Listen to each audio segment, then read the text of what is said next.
गांव में ये सब लप्पू झिंगुर लकड़िया के ढांचे ये सब बोलते रहते हैं, नॉर्मल से भी बढ़ रहे हैं। हमारे यहाँ पे तो यही है कि मेरे नज़र में अब भी वो बच्चा ही है छोटा, गर्भवती लड़का है, मियाँ बीवी है, जो भी है। मैंने कौन से वीडियो में कहा कि गर्भवती कर पाएगा या नहीं कर पाएगा? अगर क्यों, सीमा के 4 सिर हैं, 6 हाथ पैर हैं, क्या हूर की परी अप्सरा है? क्या है सीमा में? जैसे वो भाग के आई है 4 बच्चों को लेके, उसका हैदर का घर बेचारे का बर्बाद कर आई। देखिए, मैं नहीं मानती ये सारी बेकार की चीज़ें हैं। प्यार लाइफ में सिर्फ एक बार होता है, बार बार नहीं होता। उन्हें हैदर से प्यार हुआ, ठीक है। नफरत में कौन 4-4 बालक पैदा करे, मुझे बता दो। और जब इसने नफरत में 4 किए हैं, प्यार में कितने दर्जन करेगी? तो सीमा हैदर याद तो हो गई आप लोगों को, क्योंकि एक चर्चित विषय रहा है। लेकिन अब इसके बाद जो है चर्चा चल चुकी है, झिंगुर सा लड़का आखिर सचिन में है क्या, लप्पू सा सचिन, इस तरीके की तमाम प्रतिक्रियाएं उनके पड़ोसन की तरफ से दी गई थी। आज हमारे साथ मिथिलेश भाटी जी मौजूद हैं, हम इनसे चर्चा करेंगे और जानेंगे कि आखिर उनका ये बयान कितना कुछ भारी पड़ रहा है। मैम, आपने जिस तरीके से बयान दिया, अब वो बयान इतना वायरल हो गया है कि आज मीडिया का तांता लगा हुआ है आपके यहाँ। तो सबसे पहले आप बताइए कि कैसे उन सारी चीज़ों को आप हैंडल कर रही हैं? बस कहते हैं ना, जिंदगी चले ही जा रही है, पता नहीं कहाँ जा रही है, चले ही जा रहे हैं हम भी। सुबह को उठते हैं, अगर एक कप चाय मिल जाए तो बहुत अच्छी बात है, ना मिले तो मीडिया वाले आ जाएं। सुबह से लेकर शाम हो गई है, अब 8 समथिंग बजे आए हैं, अब भी मीडिया वाले बाइट ही दे रहे हैं। तो यही चलता है दिन भर, काम धंधा कुछ है नहीं। आशा वर्कर का काम था, वो भी हाथों से जाता दिख रहा है। और भैया, इन बातों से तो पेट भरता नहीं है, पेट भरने के लिए पैसे चाहिए, नॉर्मल सी बात है। और पैसों के लिए काम जरूर चाहिए जी। लेकिन अगर बात की जाए लप्पू सा सचिन, झिंगुर सा लड़का, इस तरीके के बयान देने की आपको ज़रूरत क्या आन पड़ी थी कि आज आप ही के लिए आफत मोड़ ले लिया आपने?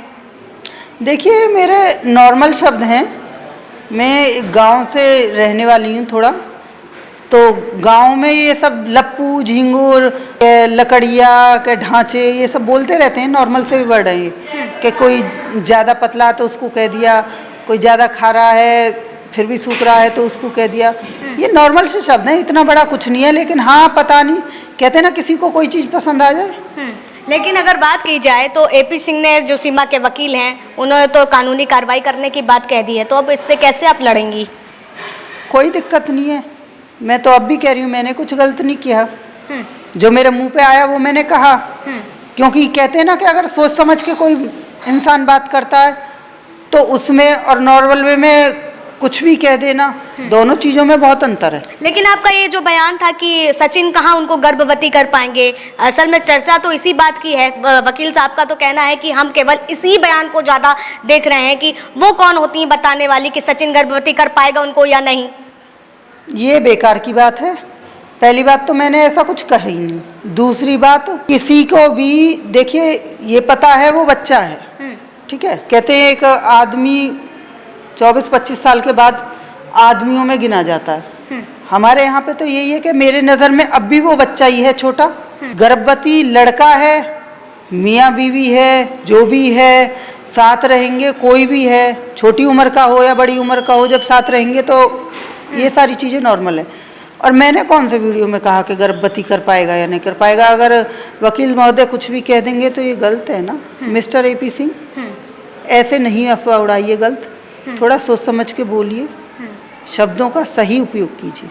क्या सीमा इतनी सुंदर है? क्या मिथिलेश भाभी को यही सता रहा है कि इतनी सुंदर औरत आ गई है? क्यों, सीमा के 4 सिर हैं, 6 हाथ पैर हैं, क्या हूर की परी अप्सरा है? क्या है सीमा में? लगा तो लोगों का तांता इतना ही था, आप भी गई थी उसमें। मैं देखो, नॉर्मल हमारा बाजार भी यहीं पे है, घर भी पास में ही है, तो घूमते फिरते जब मीडिया वाले यूं कर देते हैं ना मुंह पे माइक, और हटाते हटाते थक जाओ, और जब फिर भी मुंह पे से माइक ना हटे तो आपको गुस्सा आएगा, फिर कुछ भी बोलोगे, सोचोगे समझोगे नहीं। मेरा भी वही ढंग था वहाँ पे कि पकड़ा धिंगरा मस्ती, तो एक तो पड़ोस में से लेके गए कि चलो देख के आएंगे। हम भी गए, मैंने कि भैया ऐसा क्या अजूबा है। वो तो मिली ना, वीडियो वायरल हो गई हमारी। लेकिन आप ये बताइए, पाकिस्तान से वो चली आई, ठीक है। कहा जाता है कि वो पाकिस्तान की पहले उससे पहले एक महिला हैं। अब एक महिला को दूसरी महिला का दर्द समझना चाहिए, लेकिन मिथिलेश भाटी जो कि पड़ोसन होकर के भी उनका दर्द नहीं समझ रही हैं, बल्कि उनके पति को इस तरीके से बोल रही हैं, लप्पू सा है, छछुंदर सा है, झिंगुर दिखता है। और उसके बाद सीमा के लिए भी आपने बयान दे दिया कि वो बंदरिया सी है, कुतिया की पूंछ जैसी है। पहली बात तो मैंने कुतिया की पूंछ वगैरह कुछ नहीं कहा। अच्छा, ठीक है। दूसरी बात, एक महिला को महिला का दर्द बिल्कुल समझना चाहिए, लेकिन जब हमारे यहाँ पे क्या होता है कि एक औरत घर संभालती है, पूरा परिवार संभालती है, पति का काम होता है वो कमाएगा, लाएगा, घर में देगा, कैसे उसे खर्च करना है, कैसे बच्चों का भविष्य बनाना है, ये सारी चीज़ें महिला देखती है। अगर यही सीन रहा तो यहाँ से तो फिर जैसे वो भाग के आई है 4 बच्चों को लेके, उसका हैदर का घर बेचारे का बर्बाद कर आई, ज़मीन वगैरह जो भी कुछ लिया सब बेच ही आई। अगर वो ही बेच के अपने बच्चों के फ्यूचर में लगाती तो कितना बेहतर रहता। उसका कहना था 4 साल से मेरे पास नहीं था हैदर।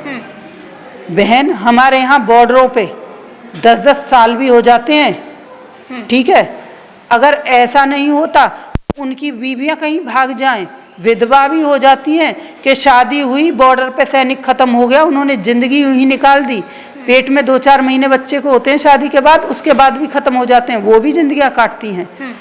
जब तेरे पास 4 बच्चे हैं, तेरे पास सब कुछ है, क्या जरूरत है? लेकिन वो तो कह रही उन्हें सचिन से मोहब्बत हो गई। मोहब्बत गई ऐसी तैसी में। 4 बच्चों के बाद भी मोहब्बत की गुंजाइश रहती है। उनको तो हो गया, प्रेम तो दोबारा हो सकता है ना, ये तो आप भी मानती हैं ना मिथिलेश जी? देखिए, मैं नहीं मानती, ये सारी बेकार की चीज़ें हैं। प्यार लाइफ में सिर्फ एक बार होता है, बार बार नहीं होता। उन्हें हैदर से प्यार हुआ, ठीक है, लेकिन वो कहती हैं, मिस कॉल पे हुआ था, सॉरी, वो कि मुझे हैदर से प्यार नहीं हुआ। भैया, प्यार में तो दुनिया बच्चे पैदा कर, नफरत में कौन 4-4 बालक पैदा करे, मुझे बता दो। और जब इसने नफरत में 4 किए हैं, प्यार में कितने दर्जन करेगी? तो क्या भारत की जनसंख्या बढ़ाने आई है? मिनी पाकिस्तान बनाने आई है। मिनी पाकिस्तान सीमा हैदर बनाने आई है। और क्या होगा भैया, हमें हमारा भारत है, भारत ही रहने दो, मिनी पाकिस्तान थोड़ी बनाना है यहाँ पे।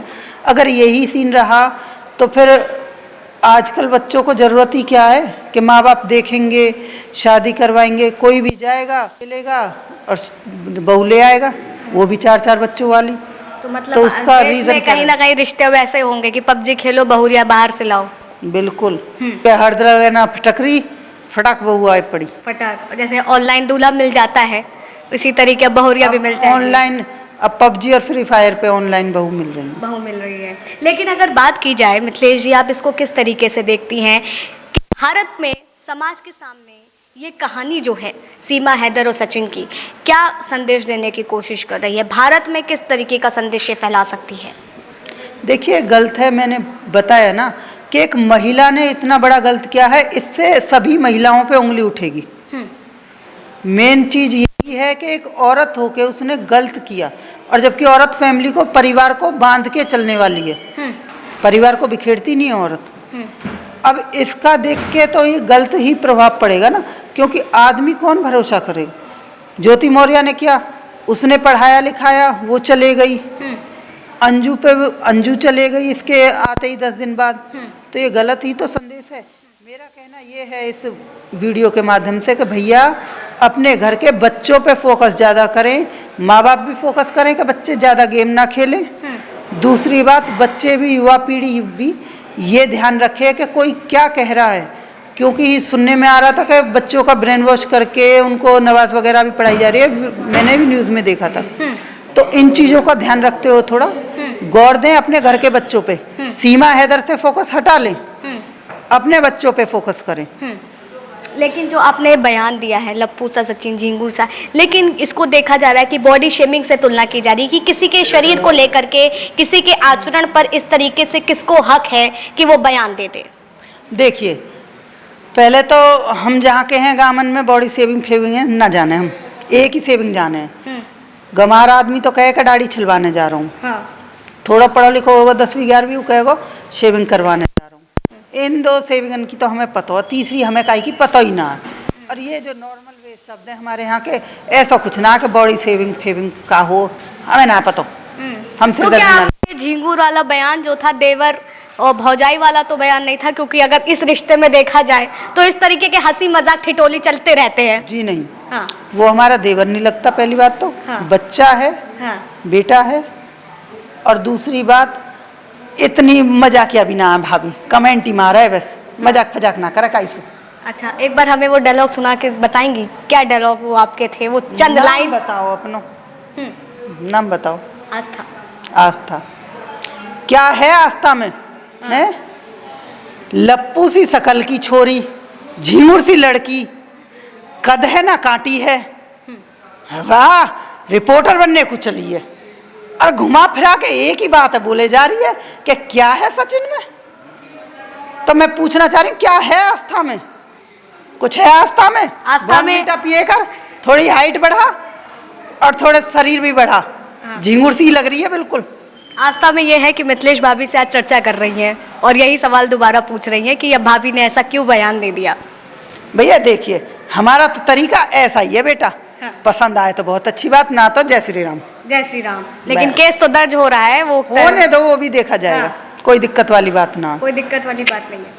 तो देखिए हमारे साथ मिथिलेश भाटी जी थी जिन्होंने बयान दिया, वो बयान कितना वायरल हो गया, आज चर्चा का विषय बना हुआ है। लेकिन अब यही बयान किस तरीके से आफत का मोड़ ले चुका है ये भी सब देख पा रहे हैं। फिलहाल देखते हैं आगे क्या कुछ निकल करके सामने आता है, क्या ये बयान वाकई कानूनी कार्रवाई की दांवपेच खेलेगा या यहीं पर समाप्त होगा।